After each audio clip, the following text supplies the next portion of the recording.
নমস্কার, ঈশান বাংলা খবরে আমি চন্দ্রিমা আপনাদের স্বাগত জানাচ্ছি। প্রথমে সংবাদ শিরোনাম।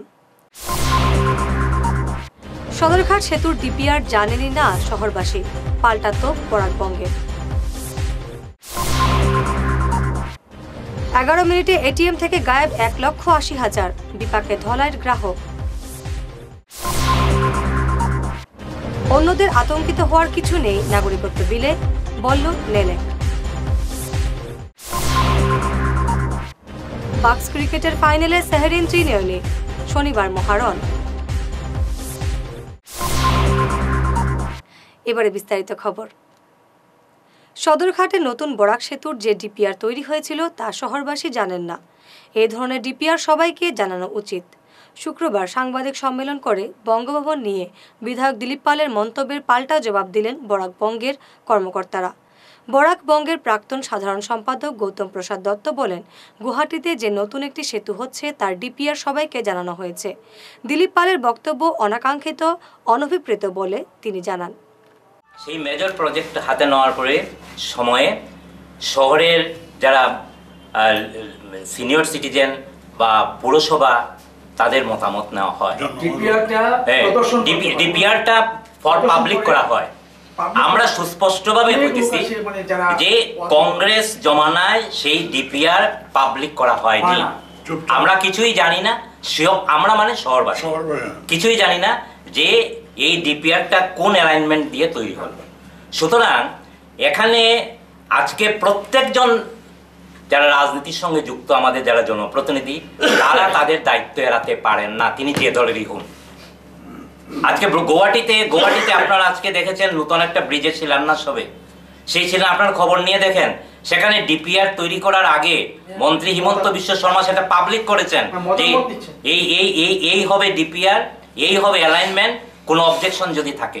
আপনারা কি বলতে পারবেন এই বরাক ব্রিজে যখন তৈরি হয় ডিপিআর কোনো পাবলিক অপিনিয়ন নেওয়া হয়েছিল? কেন? যারা রাজনীতি করেন তাদের কি কোনো দায়িত্ব নেই? আমরা তো সেটা বাদানুবাদায় যাচ্ছি না, কিন্তু দায়িত্ববোধের যদি কথা উঠে তাহলে অনেক কথাই বলবে। আমরা এই প্ল্যাটফর্ম থেকে এসব বলতে চাই না। মাত্র 11 মিনিটে ব্যাংক অ্যাকাউন্ট থেকে গায়েব 1,80,000 টাকা। ধলাই রাজদীপ পাল নামে এক ব্যক্তির এসবিআই অ্যাকাউন্ট থেকে বৃহস্পতিবার রাতে এই টাকা গায়েব হয়ে যায়। শুক্রবার রাজদীপ কাছাড়ের অতিরিক্ত জেলাশাসক জগদীশ দাসের সঙ্গে দেখা করেন। একটি লিখিত অভিযোগ জানান তিনি। অ্যাকচুয়ালি গতকালকে রাত্রে 12টা বাজার 5 মিনিট আগে সাডেনলি আমার এখানে মেসেজ যাওয়া শুরু হয়েছে। মোবাইল 7টা মেসেজ আইছে, 20,000 করিয়া 11:55 থেকে 12টার ভিতরে 20,000 করিয়া 5বার উইথড্র হয়েছে আমার এসবিআই অ্যাকাউন্ট, স্টেট ব্যাংকের অ্যাকাউন্ট থেকে 1 লক্ষ টাকা। আর 12:04 20,000 টাকা, 40,000 টাকা, 12:06 আবার 40,000 টাকা, টোটাল 1,80,000 টাকা গতকালকে রাত্রে আমার এসবিআই অ্যাকাউন্ট থেকে কেউ চুরি করছে। Dhalai branch account. সকালে উঠে আমি ব্যাংকে গেলাম, ব্যাংকে গিয়া আপডেট করলাম বই, মেসেজের সঙ্গে পুরো মিলছে। তো এখন দেখাইতেছে ব্যাংকের রেকর্ডে দেখতেছি যা আপনার Siliguri hill card ATM withdraw লইছে, অথচ আমার কাছে কোনো ফোন নিয়েছে না, কোনো নাম্বার নিয়েছে না, মানে কিচ্ছু নেই। উইদাউট এনি মানে কনসার্ন আমি আমার এই টাকাটা 1,80,000 টাকা অ্যাকাউন্ট থেকে গায়েব। তখন আমরা জানি টাকা ব্যাংকও রাখলে সেফ সিকিউরিটি থাকে, সেফগার্ডে থাকে। স্টেট ব্যাংক অফ ইন্ডিয়া ভারতবর্ষের সবচেয়ে আমরা যেরকম ট্রাস্টেবল ব্যাংক, ওই ব্যাংকের মধ্যে রাখিয়ে যদি আজকে আমার এরকম প্রবলেম হইতে পারে, তে আর কই টাকা রাখতাম। 24 ঘন্টার মধ্যে নিজের অবস্থান থেকে 180 ডিগ্রি ঘুরে দাঁড়ালেন হাইলাকান্দি জেলা পরিষদের সভানেত্রী ফারহান খানম চৌধুরী। তিনি জানান, এআইইউডিএফ থেকে পদত্যাগ করেননি তিনি, দলে এখনও আছেন, বিজেপির সঙ্গে কোনো সম্পর্ক নেই বলে জানান তিনি। গোপন ব্যালটে ভোটাভুটির মাধ্যমে তিনি সভাপতি নির্বাচিত হয়েছেন।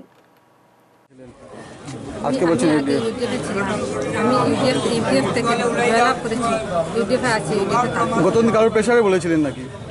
কোনো প্রেশার ছিল নাকি আপনার উপরে নির্দল বলার জন্য? জাতীয় দলের প্রেশার ছিল নাকি? ভয় দেখিয়েছিল নাকি আপনাকে? নিজেকে নির্দোষ বলে দাবি করেছিলেন আপনি?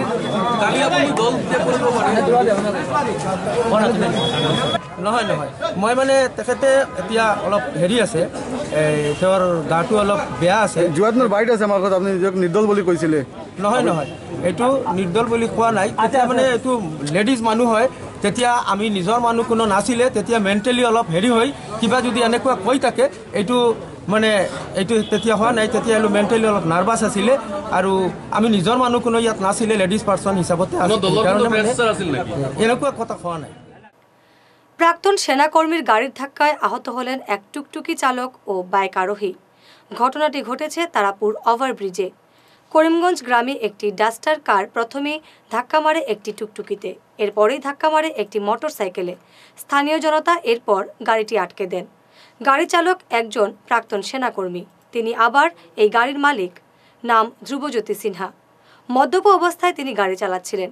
পুলিশ গাড়ি থানায় নিয়ে যায়। নাগরিকত্ব বিল নিয়ে বিভিন্ন জাতি ও সংগঠনগুলি অযথা আতঙ্কের পরিবেশ তৈরি করছে বলে মন্তব্য করেন নেলেকের উপদেষ্টা শান্তনু নায়েক। তিনি বলেন, এই বিল পাস হলে অন্যদের আতঙ্কিত হওয়ার কিছু নেই। শরণার্থীরা নাগরিকত্ব পাবে, এটা জাতীয় নেতাদের প্রতিশ্রুতি ছিল। তাই এই নিয়ে বিভ্রান্ত না হতে তিনি বিভিন্ন দল ও সম্প্রদায়ের প্রতি আহ্বান জানান।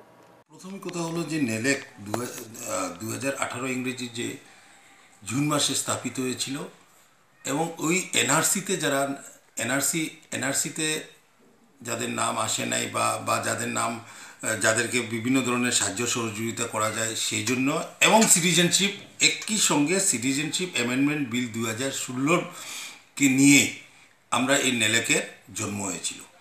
এবং আপনারা হয়তো অনেকবারই শুনেছেন, জানেন যে নেলেকের বেশ কয়েকটি, এটা না যে নেলেক শুধু একটা জনগোষ্ঠীকে নিয়েই এই নেলেকে আমরা স্থাপনা করেছিলাম, নট দ্যাট।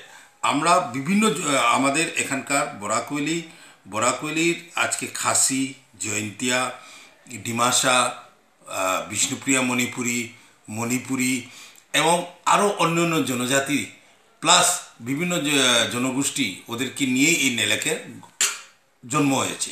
এটাতে শিখও আছে। এবং আজকের দিনেও নেলেকের যে সভাপতি, উনি হলেন একজন খ্রিশ্চান ভদ্রলোক, চার্লস রামবাই বলে। এবং এইভাবে এটাতে আপনার সেক্রেটারি আছে, আমাদের বিষ্ণুপ্রিয়া মণিপুরি আছেন। এইভাবে বিভিন্ন পদে, বিভিন্ন দায়িত্বে বিভিন্ন সম্প্রদায়ের লোক আছেন। আমি যা মনে করছি বা ইদানিং যা আমরা পত্রপত্রিকার মাধ্যমে দেখছি, যে এই যে সিটিজেনশিপ অ্যামেন্ডমেন্ট বিল 2016কে নিয়ে একটা ভুল বার্তা সমস্ত আসামে কিছু সংখ্যক সংগঠন বা কিছু সংখ্যক লোক, কিসের জন্য জানি না আমি। আইনজীবীদের জন্য আলাদা চেম্বার, বিমা লাইব্রেরি, এন্টারটেন সুবিধা সহ 5,000 কোটি টাকার বিশেষ প্যাকেজের যে দাবি ভারতীয় বার কাউন্সিল জানিয়েছে, এটার প্রতি সমর্থন জানিয়েছে শিলচর বার সংস্থার সাধারণ সম্পাদক নীলাদ্রি দে জানান, তারা এক সিদ্ধান্ত নিয়ে বার কাউন্সিলের এই দাবিকে সমর্থন জানিয়েছেন। Chief justice of India, supreme court, chief justice of supreme court of India Ranjan Gogoi আমাদের সবাই উপস্থিত ছিলেন, আমরাও উপস্থিত ছিলাম। আমাদের কিছু দাবি দাওয়া উত্থাপন করা হয়েছিল। দাবিগুলোর মধ্যে রয়েছে যেটা যে ফার্স্ট হচ্ছে যে আমাদের যারা জুনিয়র্সদের জন্য মান্থলি 10,000 টাকা করে মিনিমাম যাতে একটা ইয়ে দেওয়া হয় আর কি, মিনিমাম যাতে একটা অ্যালাউন্সের ব্যবস্থা করা হয়। এবং আমাদের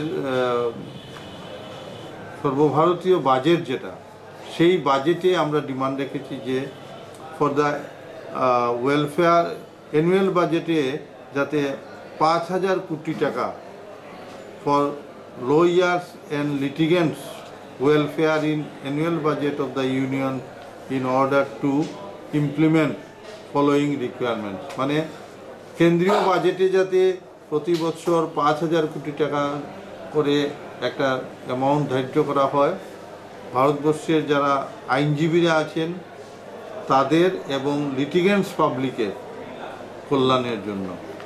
কারণ আমাদের কোনো পেনশন নাই, কিছু নাই, আমাদের যা রোজগার হয় সেটা আমাদের এখান থেকেই হয়। এবং পরবর্তীতে অনেক সময় দেখা যায় অনেক আইনজীবীদের অবস্থা খুব খারাপের দিকে চলে যায়। সেই জন্য আমরা এই দাবিগুলো উত্থাপন করেছি এবং সোসাইটির একটা বিরাট কাজ আমাদের আইনজীবীরা করে থাকেন। সোনাই রামনগর জিপিতে আঞ্চলিক সদস্য পদে নির্বাচিত জাহানারা বেগম জাল সার্টিফিকেট দিয়েছিলেন নির্বাচনের সময়। এই অভিযোগ আনল সোনাই ব্লক কংগ্রেস। শুক্রবার ব্লক কংগ্রেসের এক প্রতিনিধি দল কাছাড়ের জেলা শাসকের সঙ্গে দেখা করেন। তারা দাবি জানান জাহানারা বেগমের সার্টিফিকেট তদন্ত করার পর যেন শপথ গ্রহণ করেন। নির্বাচনে জাল স্কুল সার্টিফিকেট দিয়েছিলেন বলে ব্লক কংগ্রেসের পক্ষ থেকে জানানো হয়েছে। তো আমরা নির্বাচনের সময় আমাদের ব্লক কংগ্রেস থেকে আমাদের অনেক দায়িত্ব ছিল। তো রামনগর জিপিতে আমরা যিনি নির্বাচিত হয়েছেন এপি সদস্য জাহানারা বেগম, উনি আমাদের টিকিট চেয়েছিলেন, তখন আমরা টিকিট দেইনি কারণ ওনার সার্টিফিকেটগুলো নেই। আমাদের সরকারের একটা আদেশ ছিল যে সার্টিফিকেট বিনা এইচএসএলসি পাস কেউ ইলেকশন খেলতে পারবে না।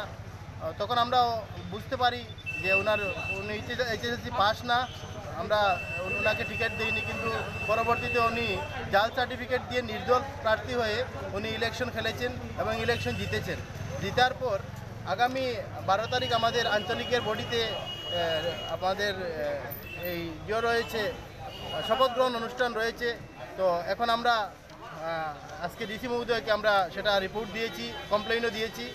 আর আমরা ওনার শপথ গ্রহণ অনুষ্ঠানের আগে ডিসি মহোদয় যেন এটা উপযুক্ত তদন্ত করেন, এটাই আশ্বাস রেখে আজকে আমরা এই দিয়েছি।